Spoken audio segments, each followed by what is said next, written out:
إن الحمد لله نحمده ونستعينه ونستغفره ونعوذ بالله من شرور أنفسنا ومن سيئات أعمالنا. من يهده الله فلا مضل له ومن يضلل فلا هادي له، وأشهد أن لا إله إلا الله وحده لا شريك له، وأشهد أن محمدا عبده ورسوله. يقول ربنا تبارك وتعالى: يا أيها الذين آمنوا اتقوا الله حق تقاته ولا تموتن إلا وأنتم مسلمون.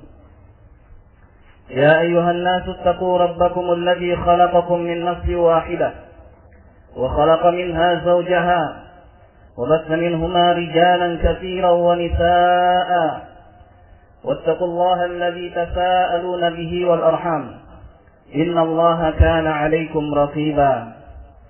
يا أيها الذين آمنوا اتقوا الله وقولوا قولا سديدا يصلح لكم أعمالكم ويغفر لكم ذنوبكم، ومن يطع الله ورسوله فقد فاز فوزا عظيما.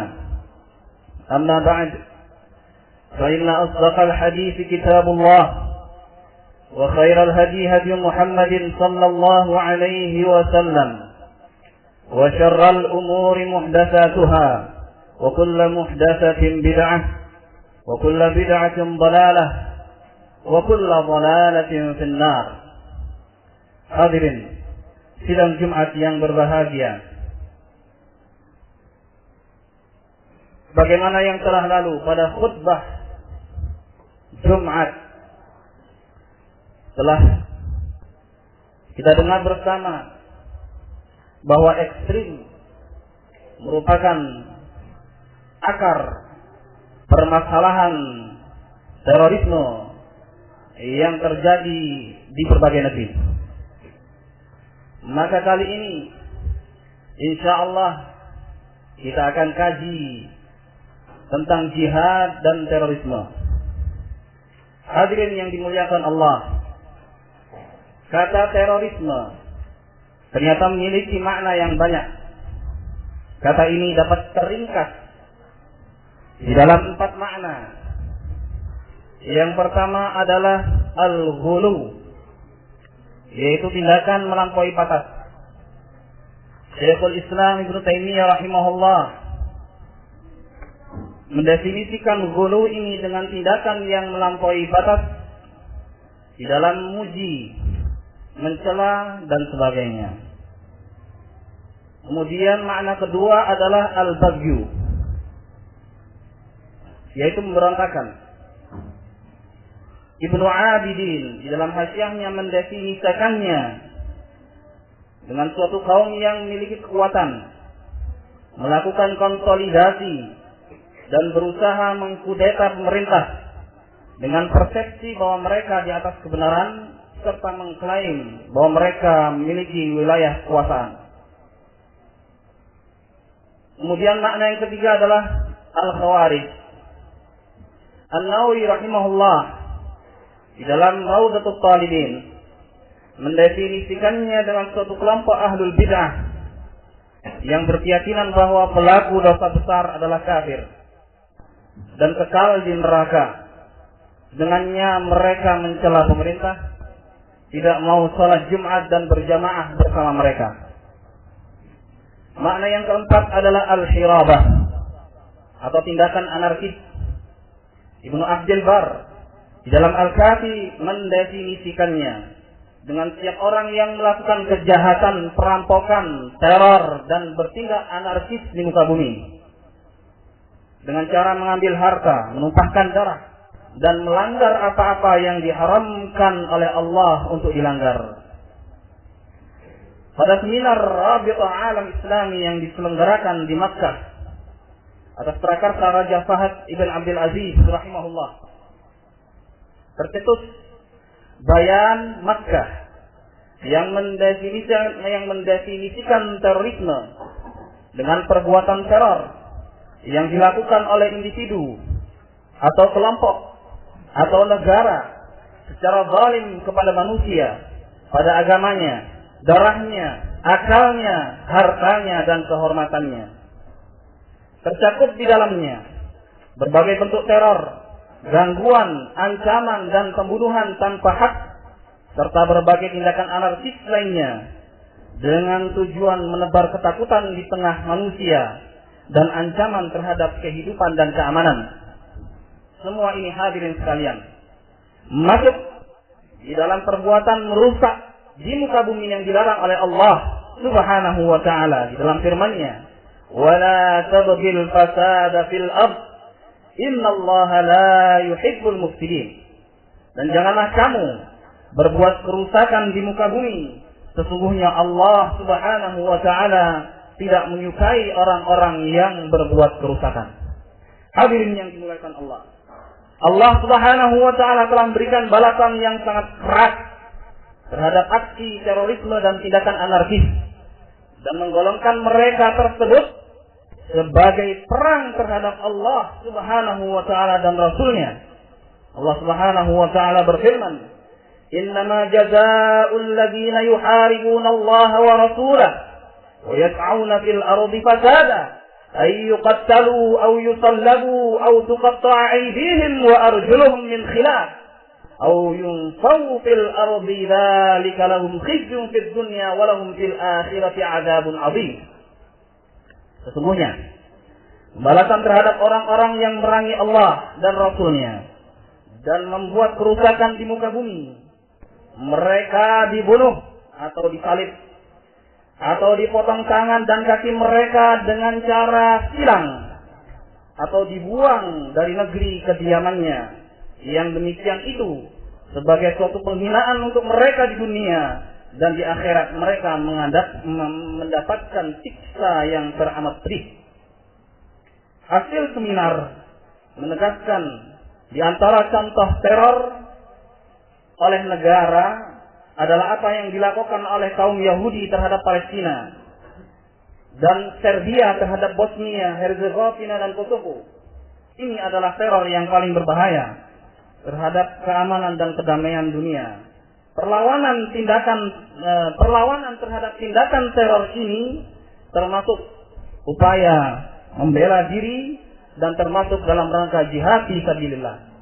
Hadirin yang dimuliakan Allah, sebagian orang barat dan orang-orang yang terpengaruh dengan budaya barat mengidentikan Islam dengan kekerasan dan anarkisme, menyebar dengan pedang dan menggunakan cara-cara paksaan untuk masuk ke dalam Islam.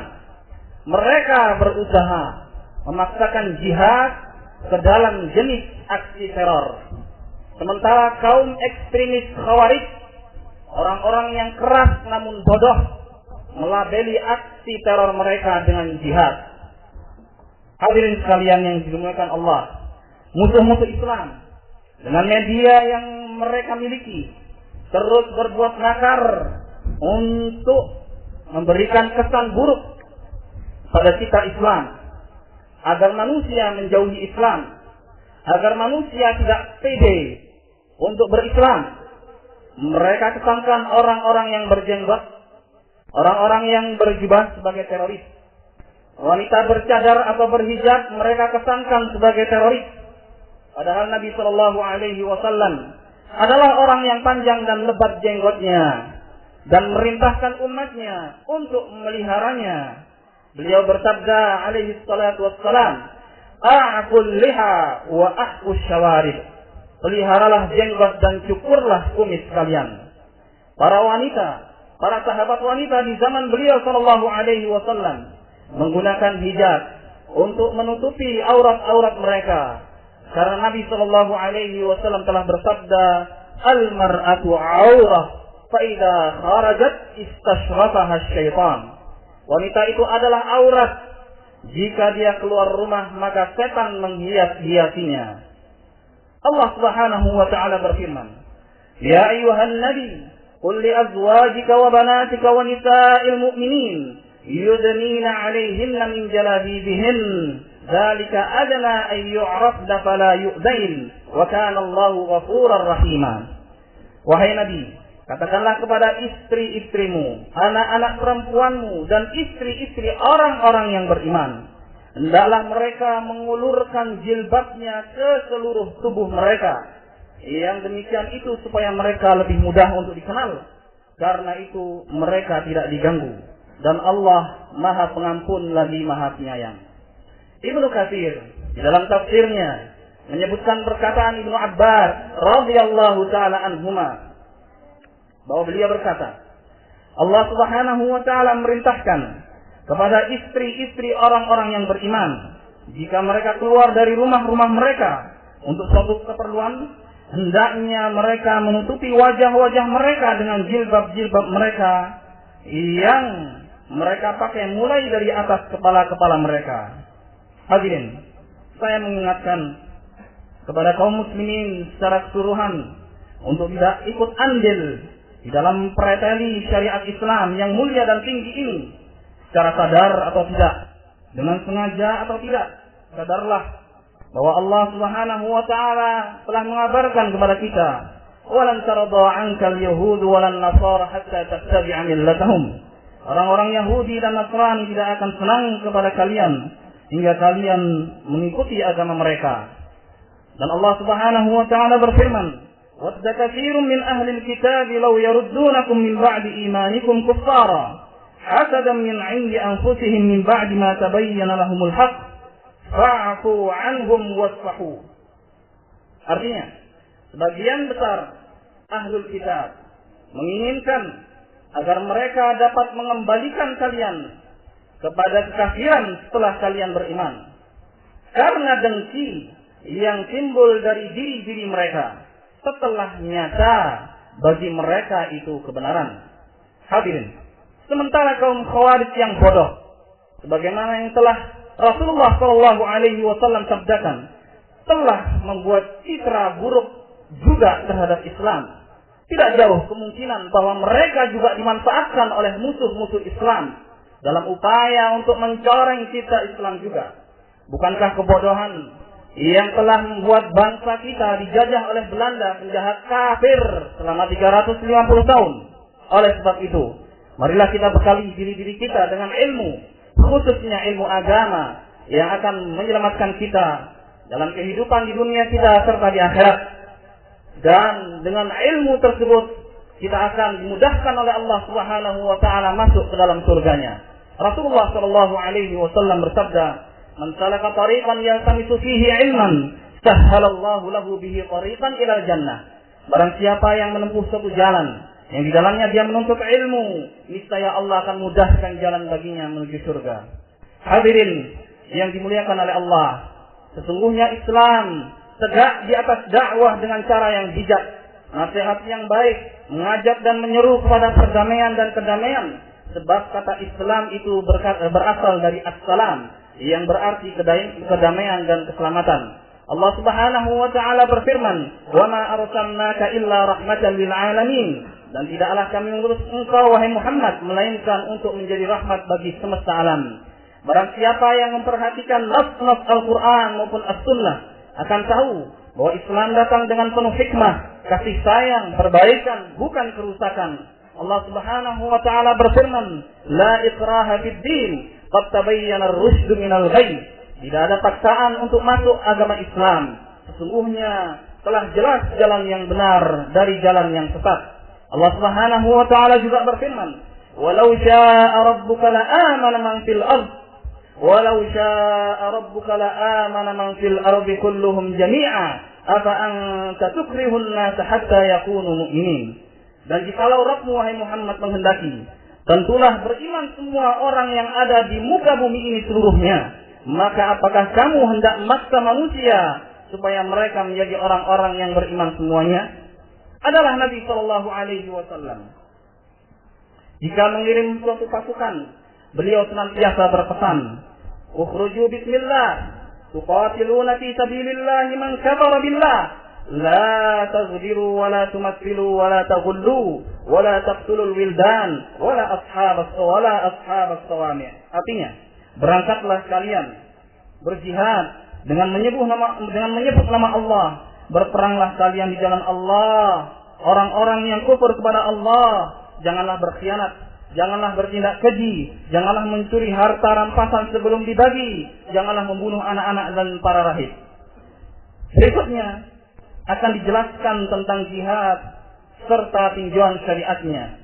Dan kita akan lihat nantinya betapa bodohnya, betapa dungunya kaum ekstremis, kaum khawarij ketika mereka melakukan aksi-aksi terornya. Al-jihad secara bahasa adalah al-masyaqqah, yaitu sesuatu yang sulit. Menurut syariat, jihad adalah mencurahkan segenap kemampuan untuk mendapatkan kecintaan Allah dan menolak apa-apa yang dibenci oleh Allah Subhanahu wa taala. Definisi ini disebutkan oleh Syekhul Islam Ibnu Taimiyah rahimahullah di dalam Majmu'ul Fatawa. Tujuan jihad meninggikan kalimatullah di muka bumi. Tidak ada sama sekali tujuan untuk meraih materi semata. Jihad bertujuan untuk memelihara kehormatan jiwa, harta dan kehormatan manusia. Jihad di dalam Islam disyariatkan untuk menyebarkan Islam, membela kebenaran, menolak kezaliman, menetapkan keadilan, kedamaian dan keamanan, dan merealisasikan tujuan diutusnya Muhammad sallallahu alaihi wasallam sebagai rahmat bagi seluruh alam, untuk mengeluarkan manusia dari kegelapan menuju cahaya dan mengeluarkan manusia dari peribadahan kepada hamba kepada peribadahan kepada Allah Subhanahu wa taala semata. Terdapat banyak dari Al-Qur'an maupun As-Sunnah serta ijma' yang memerintahkan, menganjurkan dan memotivasi seorang untuk berjihad. Jihad adalah puncak yang tertinggi dalam agama Islam. Kedudukan orang-orang yang berjihad sangat tinggi di dunia dan di akhirat adalah Nabi Muhammad sallallahu alaihi wasallam, orang yang menjalani jihad dengan berbagai macamnya. Beliau berjihad di jalan Allah dengan hati, lisan dan tangannya. Oleh sebab itu, beliau adalah manusia yang paling banyak dipuji dan yang paling agung kedudukannya di sisi Allah Subhanahu wa taala. Hadirin yang dimuliakan Allah, tingkatan jihad. Yang pertama adalah jihadun nafs. Jihadun nafs adalah jihad melawan diri sendiri. Caranya dengan menggembleng dan menempa diri untuk belajar agama dan petunjuk yang benar, di mana tidak ada kebahagiaan di dunia dan di akhirat melainkan dengannya. Kedua, bersungguh-sungguh dalam mengamalkan ilmu agama yang telah dipelajarinya. Ilmu tanpa amal adalah ilmu yang tidak bermanfaat. Yang ketiga, bersungguh-sungguh dalam mendakwahkannya, menyampaikannya kepada orang yang belum tahu. Yang keempat, berusaha semaksimal mungkin untuk bersabar di dalam menghadapi kesulitan dakwah dan berbagai rintangan. Kedua, jihad melawan setan. Caranya bersungguh-sungguh untuk melawan syubhat dan keraguan yang dilemparkan oleh setan dengan senjata ilmu dan keyakinan. Yang kedua, bersungguh dalam melawan syahwat yang dihembuskan oleh setan dengan senjata kesabaran. Dengan keyakinan dan kesabaran, seorang akan meraih kepemimpinan di dalam agama. Allah Subhanahu wa taala berfirman, وَجَعَلْنَا مِنْهُمْ أَئِمَّةً يَهْدُونَ بِأَمْرِنَا لَمَّا صَبَرُوا وَكَانُوا بِآيَاتِنَا يُوقِنُونَ. Dan kami jadikan di antara mereka itu pemimpin-pemimpin yang memberi petunjuk dengan perintah kami ketika mereka sabar dan mereka meyakini ayat-ayat kami. Ketiga, jihad melawan tokoh bid'ah, kezaliman dan kemungkaran. Caranya dengan kekuatan, kalau mampu. Jika tidak, maka dengan lisan. Jika tidak mampu, maka dengan hati. Yang keempat adalah jihad melawan orang-orang kafir dan orang-orang munafik. Caranya dengan hati, dengan lisan, harta dan jiwa.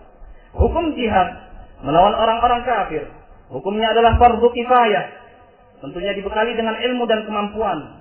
Jika ada yang melaksanakannya, maka gugurlah kewajiban atas yang lain. Dan jika tidak ada yang melaksanakan, maka berdosalah seluruhnya. Hukum jihad ini berubah menjadi fardu ain dalam 3 keadaan. Yang pertama, apabila dua pasukan saling berhadapan. Hal ini berdasarkan firman Allah Subhanahu wa taala, وَمَنْ يُوَلِّهِمْ يَوْمَئِذٍ دُبُرَهُ إِلَّا مُتَحَرِّفًا لِقِتَالٍ أَوْ مُتَحَيِّزًا إِلَى فِئَةٍ فَقَدْ بَاءَ بِغَضَبٍ مِنَ اللَّهِ وَمَأْوَاهُ جَهَنَّمُ وَبِئْسَ الْمَصِيرُ. Barang siapa yang membelakangi mereka, yaitu mundur di waktu itu, kecuali berbelok untuk bersiasat perang atau hendak menggabungkan diri dengan pasukan yang lain, maka sungguhnya orang itu kembali dengan membawa kemurkaan dari Allah, dan tempatnya ialah neraka jahanam, dan amat buruklah tempat kembalinya.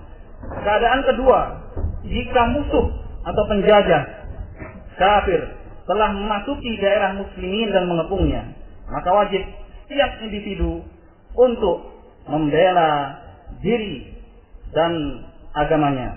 Yang ketiga, jika kepala negara memerintahkan rakyatnya secara umum atau memerintahkan kepada kelompok pasukan tertentu, maka wajib atas yang diperintah untuk berangkat berjihad di jalan Allah Subhanahu wa taala. Hal ini berdasarkan firman Allah, "Ya ayyuhalladzina amanu, ma lakum idza qila lakum infiru fi sabilillahi faqaltum ilal ardh." Wahai orang-orang yang beriman, apakah sebabnya apabila dikatakan kepada kalian berangkatlah untuk berperang di jalan Allah, kamu merasa berat, kalian merasa berat dan ingin tinggal di tempatmu.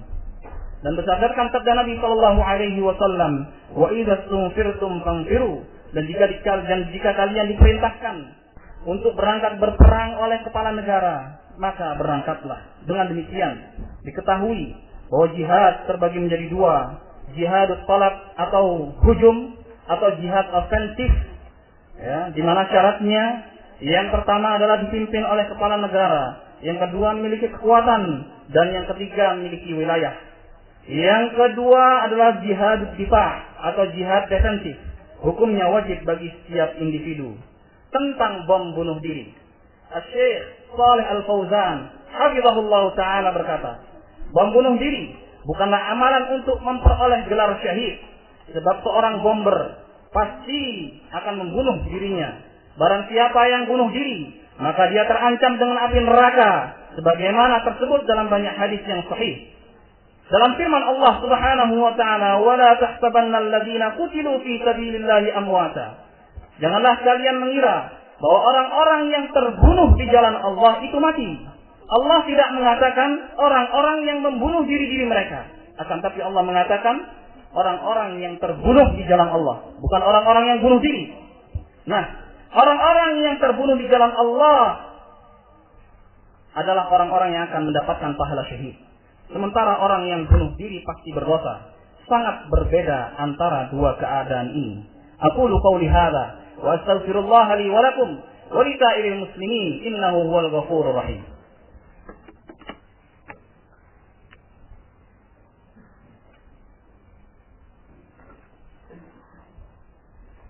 Alhamdulillahi wa kafa wa salamun ala ibadihi alladhina istafa. Setelah kita jelaskan bagaimana jihad, kedudukannya, syarat-syaratnya, maka sekarang kita tahu bahwa apa yang mereka lakukan, apa yang dilakukan oleh para teroris tersebut ternyata sungguh jauh melenceng dari syariat Islam yang mulia ini. Berikutnya hadirin sekalian, kita akan bicarakan tentang jenis-jenis orang kafir. Sebab tidak seluruh orang kafir itu diperangi. Ketahuilah bahwa jenis pertama adalah kafir mu'ahad. Mu'ahadun adalah orang-orang kafir yang memiliki perjanjian dengan negara Islam. Artinya, antara negara mereka dengan negara Islam terdapat ikatan hubungan bilateral. Kemudian mereka masuk ke dalam negara Islam dengan hubungan tersebut. Dalam kamus Mu'jamul Wasiq, al-mu'ahadah adalah perjanjian antara dua pihak atau dua kelompok. Dalam kanun internasional berarti kesepakatan antara dua negara atau lebih untuk mengatur kepentingan di antara dua belah pihak. Mu'ahad adalah seseorang yang masuk dari negara yang terikat perjanjian ke dalam negara yang berikan janji, sehingga seorang dari salah satu dari dua negara tersebut yang masuk ke negara lainnya dianggap telah masuk dengan sebuah ikatan perjanjian menurut syarat-syarat yang disepakati antara keduanya. Tidak boleh bagi siapapun dari warga negara yang dikunjungi menimpakan gangguan kepadanya selama dia menjalankan syarat-syarat yang menjadi kesepakatan antara dua negara tersebut, seperti seorang yang masuk ke dalam negara yang dituju dengan menggunakan paspor sesuai aturan-aturan dan adat istiadat hubungan antar negara. Terdapat dalam sebuah hadis yang sahih, "Man qatala mu'ahadan lam yarah raihatal jannah wa inna rihaha la yujadu min masirati 40 'ama." Barang siapa yang membunuh seorang kafir mu'ahad, maka dia tidak akan mencium wanginya surga. Sesungguhnya wanginya dapat tercium dari jarak 40 tahun perjalanan. Demikian ancaman Nabi Shallallahu Alaihi Wasallam terhadap mereka yang membunuh orang-orang kafir yang memiliki ikatan tali perjanjian dengan negara kaum muslimin. Dalam hadis yang lainnya Rasulullah Shallallahu Alaihi Wasallam bersabda, "Man qatala nafsan mu'ahadah bi ghairi hilliha, harramallahu alaihi al-jannah ayyashumma rihaha." Barang siapa yang membunuh jiwa kafir mu'ahad tanpa ada alasan yang membolehkannya, maka Allah Subhanahu wa taala haramkan dia untuk mencium wanginya surga. Sesungguhnya ancaman Nabi sallallahu alaihi wasallam bagi pembunuh kafir mu'ahad tanpa alasan yang dibenarkan menunjukkan terjaganya darahnya dan terhormatnya perjanjian yang dia jalani. Membunuhnya adalah suatu pengkhianatan terhadap pemerintah yang telah membuat perjanjian tersebut. Dalam sebuah hadis Rasulullah sallallahu alaihi wasallam bersabda, "Al-muslimuna tatakafa'u dima'uhum yas'a bi dhimmatihim adnahum wa yujiru 'alaihim aqsahum wa hum yadun 'ala man siwahum yaruddu mushidduhum 'ala mut'ibihim wa musri'uhum 'ala qa'idihim la yuqtalu mu'minun bikafir wa la du 'ahdin fi 'ahdihi." Adalah kaum muslimin itu sederajat. Yang terbawah dari mereka berusaha menjaga perjanjian mereka, dan yang teratas bagi mereka memberikan perlindungan. Mereka sama dalam memberikan suaka kepada selain mereka. Yang kuat membantu yang lemah, yang cepat menggandeng yang lambat. Tidak boleh seorang mukmin itu dibunuh karena membunuh orang kafir, dan tidak boleh orang kafir mu'ahad dibunuh dalam masa perjanjiannya. Yang kedua adalah kafir mustakmin. Demikian pula terhadap kafir mustakmin, yaitu orang kafir yang mendapatkan jaminan keamanan. Mereka terlarang untuk diperangi, sebab ketika seorang muslim, baik pria maupun wanita, merdeka ataupun budak, memberikan jaminan keamanan kepadanya, maka haram untuk dibunuh. Berdasarkan sabda Nabi sallallahu alaihi wasallam, "Yas'a bi dhimmatihim adnahum wa yujiru 'alaihim aqsahum." Yang terbawah mereka, yaitu rakyat, berusaha menjaga perjanjian mereka. Yang teratas, yaitu pemerintah, dari mereka memberikan perlindungan. Telah sahih bahwa Ummu Hani pernah menghadap Nabi Shallallahu Alaihi Wasallam di hari Fathu Makkah, seraya mengadu bahwa beliau telah memberikan jaminan keamanan kepada ipar-iparnya, sementara saudaranya, yaitu Ali bin Abi Thalib radhiyallahu anhu, ingin membunuh mereka. Maka Nabi Shallallahu Alaihi Wasallam bersabda, "Qad ajarna man ajarti ya ummahani." Sungguh kami telah memberikan perlindungan kepada orang yang engkau lindungi, wahai Ummu Hani.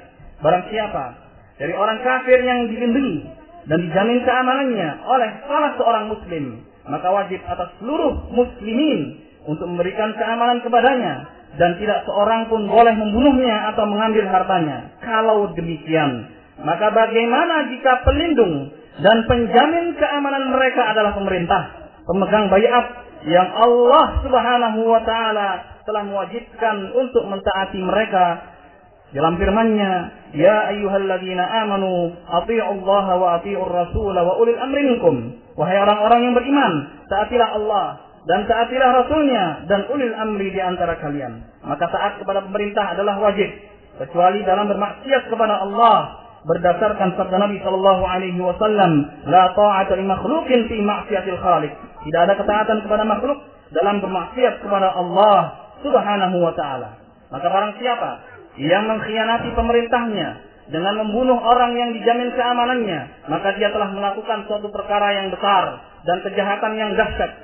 Bagaimana pula jikalau perbuatan tersebut disertai dengan pengkhianatan, teror, pertumpahan darah, pencabutan nyawa, dan pemusnahan harta benda, dan sebagainya, seperti mengkafirkan kaum muslimin, serta mencoba mengkudeta pemerintah tanpa hak. Maka barang siapa yang melakukan perbuatan-perbuatan tersebut, maka dia adalah seorang teroris yang bertahan khawarij lagi zalim serta sewenang-wenang. Wajib bagi pemerintah untuk menumpasnya berdasarkan sabda Nabi sallallahu alaihi wasallam, "Fa aina ma laqitumuhum faqtuluhum, fa inna fi qatlihim ajran liman qatalahum yaumal qiyamah." Dimanapun kalian mendapati mereka, maka berangus mereka. Sesungguhnya orang yang memerangi mereka mendapatkan pahala di hari kiamat. Hadirin yang dimuliakan Allah Subhanahu wa taala. Berikutnya adalah kafir zimmi. Mereka adalah orang-orang kafir yang tinggal di negeri kaum muslimin, berdampingan dengan kaum muslimin. Mereka haram untuk diperangi. Maka ketiga jenis orang-orang kafir ini adalah jenis-jenis yang haram untuk diperangi. Yang keempat adalah kafir harbi, adalah orang-orang kafir yang musuh Islam dan muslimin. Mereka inilah yang wajib untuk diperangi. Maka dengan demikian hadirin sekalian, tampaklah dengan jelas dan gamblang kesesatan para teroris Khawarij yang memakai istilah jihad untuk melancarkan tindakan anarkis mereka. Semoga Allah Subhanahu wa taala menjaga kita semua dan memberikan keamanan kepada kita, kepada negara kita, dan semoga Allah Subhanahu wa taala memberikan taufik dan hidayahnya kepada pemimpin negara ini serta memberikan pendamping yang saleh. Amin ya rabbal alamin. Wa sallallahu ala nabiyyina Muhammad wa ala alihi wa sahbihi wa sallam.